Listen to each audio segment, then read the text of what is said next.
71 degrees in Boston at 4 o'clock. Good afternoon. I'm Ben Parker. Here's what's happening. 23 years later, and it's like yesterday for those who lived through it.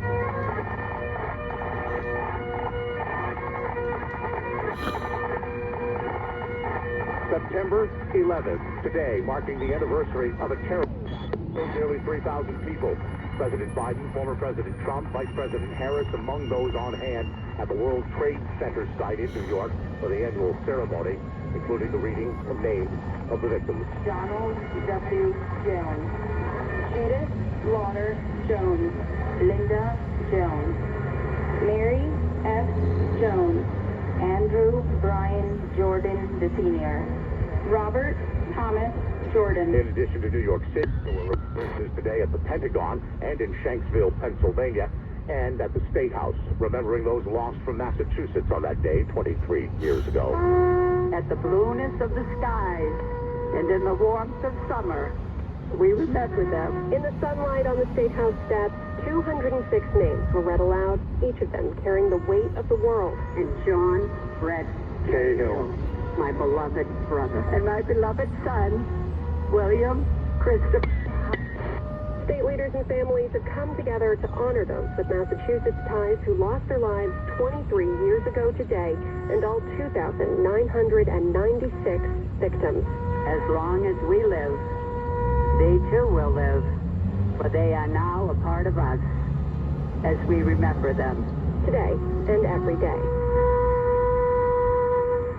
At the State House, I'm Madison Rogers, WBZ, Boston's News Radio. a year ago, in Leominster, and slowly but surely the city is recovering. WBZ's Kyle Schaffel is there. It was a year ago today that Leominster was battered by a freak storm which changed the course of city history. A year ago at 4 o'clock in the afternoon, everything was fine. An hour later, complete devastation for a lot of people. All it took was an hour to dump a foot of rain on the city, washing away homes, roads, and entire lives. Mayor Dee Mazzarella says there are still clear scars on the area. Walls that have, caved in.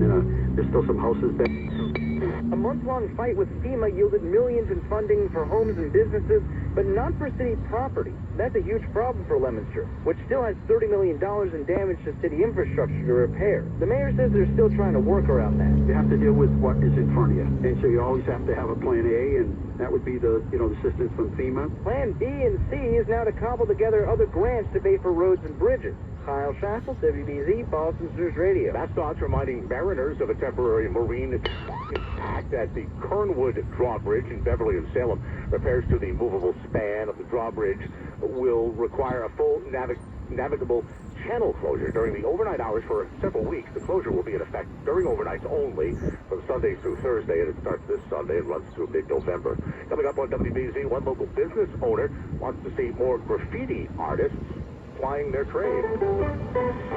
4:03, traffic and weather together. The Subaru retailers of New England, all-wheel drive. Gina is plying her trade by watching the traffic do nothing really. Yeah, there's a lot of sitting around, I'll tell you that right now, Ben. Especially on the Turnpike westbound, very busy for this time of day. Market Street to West Newton, and then 16 past the Weston Police Barracks, very busy as well on that